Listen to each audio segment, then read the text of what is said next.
Kumusta mga ka-farmers? Day 46 na ngayon sa ating mga alaga. At papaligo tayo ngayon mga ka-farmers at hindi natin napaliguan to kahapon. So for the whole day hindi tayo nakapagpaligo. Kaya papaliguan natin ngayon bago natin sila papakainin. So okay mga ka-farmers, paligo muna tayo. Nauuwaw sila mga ka-farmers. Naka-close pala yung gate valve ng drinker natin. So nagtataka tayo ba't ang dami pang tubig. Hindi ko rin napansin kanina. Sarado pala yung gate valve. So tingin ko kahapon pa to, kahapon ng hapon pa to mga ka-farmers, nung bago tayo umuwi. Nakasara tong gate valve ng drinker natin. Siguro na ikot-ikot to ng bata kahapon. May bata kasi tayo dito kahapon kasama. Hindi natin napansin na nakasara pala yung gate valve. So uhaw na uhaw sila mga ka-farmers. So papaliguan natin mga ka-farmers para maibsan yung uhaw nila. Since whole day silang walang ligo kahapon at maulan. So ngayon papaliguan natin para malinis na din. So okay mga ka-farmers, paligo muna tayo.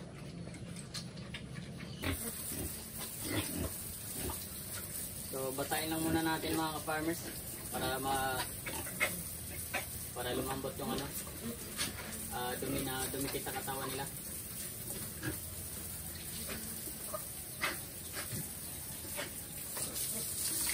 Ayan.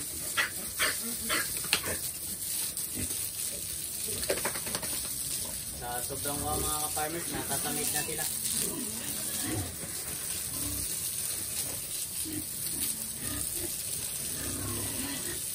Talagang napakagandang tingnan nila mga ka-farmers pag malinis.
Para tayo nasa Jurassic Park mga farmers.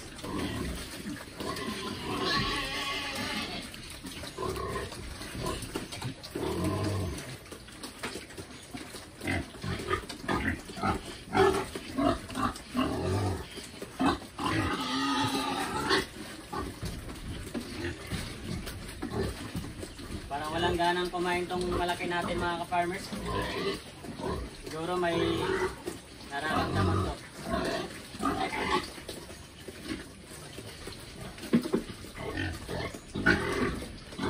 May sikon to pag ganito.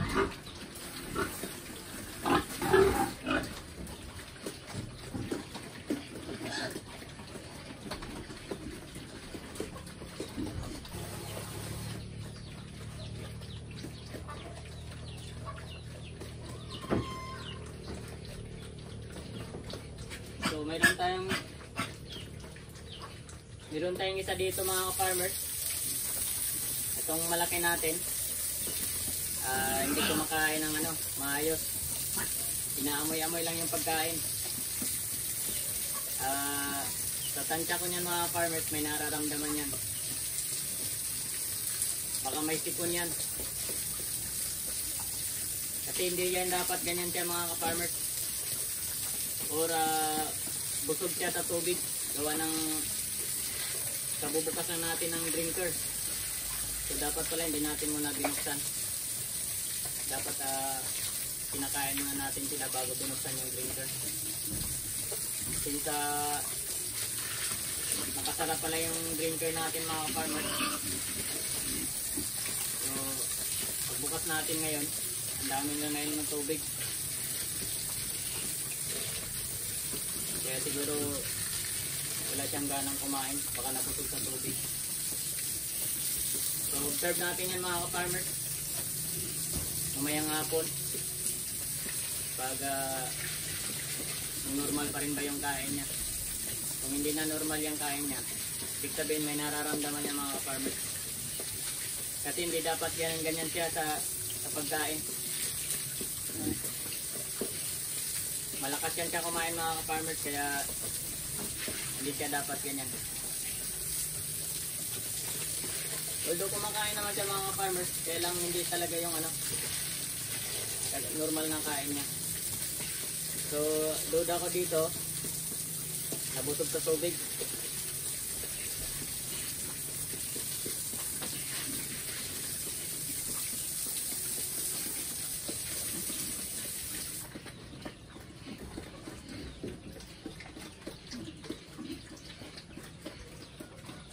Natin na yung tubig para may tubig tong drinker natin.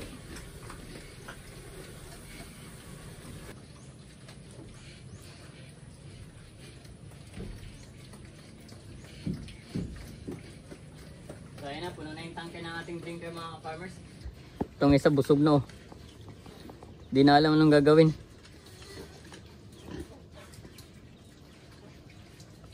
So yan yung malaki natin. Observe natin yan kasi pansin natin wala siyang ganang kumain. At yan yung napili natin gawing pang material mga ka-farmers. So ayan, okay na mga ka-farmers. Kakain na rin tayo ng tanghalian. At gutom na rin tayo. So okay mga ka-farmers, happy farming.